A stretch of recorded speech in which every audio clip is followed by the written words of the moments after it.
দেওয়ার কারণ কি? আপনি তো লাইভ ক্যামেরা অ্যাকশন এটাতে সবসময় অভ্যস্ত। এরকম এতগুলো ক্যামেরা একসাথে ফার্স্ট টাইম মানে এর আগে এত ক্যামেরা দেখেন? আচ্ছা আপনি উল্টাপাল্টা কথা বলে বলেন কারণ আমি কোথায় উল্টো কথা বলেছি? অনেকে বলছে আপনি উল্টাপাল্টা কথা বলেন, আপনি কোনো সিনেমায় কাজ করেন না। এখন শুধু এই ধরনের কথা বলে খালি একটা কন্ট্রোভার্সি সরে নিজেকে মানে সোশ্যাল মিডিয়াতে ভাইরাল রাখার জন্য এই ধরনের আমি কথাবার্তা বলেন। সিনেমাতে অবশ্যই কাজ করেছি। হচ্ছে আমি তোমার রাজা সিনেমার আগে বাংলাদেশে আরেকটা কলকাতাতে কাজ করেছি। আর এমনি নাটক টেলিফিল্মের কাজ করেছি। এই তো এই ঈদে তো মুক্তি পেয়েছে আমার নাটক হৃদয়ে তোমার। সেটা একদম সজলদার মানে বড় বড় আর্টিস্ট এসেছিল বৈশাখী থেকে সব করে।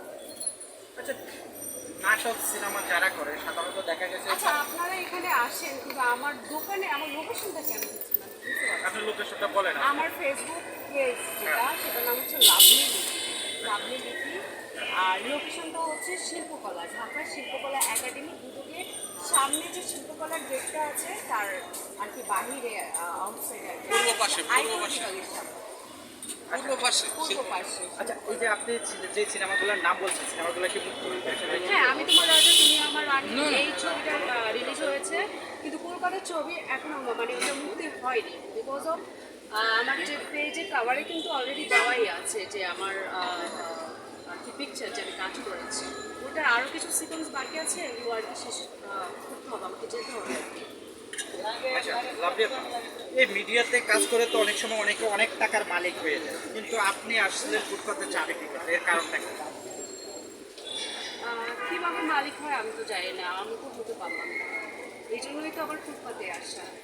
মানে কিভাবে হয় আসলে এর ভিতরের কাহিনী কি? আপনি যেহেতু দীর্ঘদিন ধরে দেখুন তাদের হয়তো অন্য কোনো বিজনেস থাকতে পারে, দ্যাটস ওয়াই তারা হচ্ছে আর কি গাড়ি বাড়ির মালিক হতে পারে বা কিছু, কিন্তু আমার আসলে ওরকম ইনকাম সোর্স আমি হতে পারলাম না।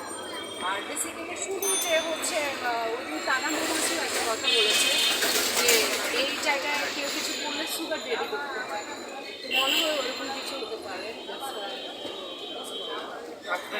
আপনার কাছে এটা পসিবল না কেন? দেখুন সুগার ডেডি করলেই কি অনেক টাকা পয়সা পাওয়া যায়? মেবি পাওয়া যায়, এই জন্য তো ইয়ং মেয়েরা বুড়োর কাছে চলে যায়, বুড়ো আবার ইয়ং ছেলেরা বুড়ো মহিলার কাছে চলে যায় বাট আমার রুচি এতটা নিচে নামিয়ে ঠিক আছে, আমার রুচি নামবেও না জীবনে।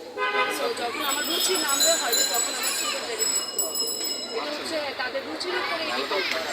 আপনার রুচিটা কি?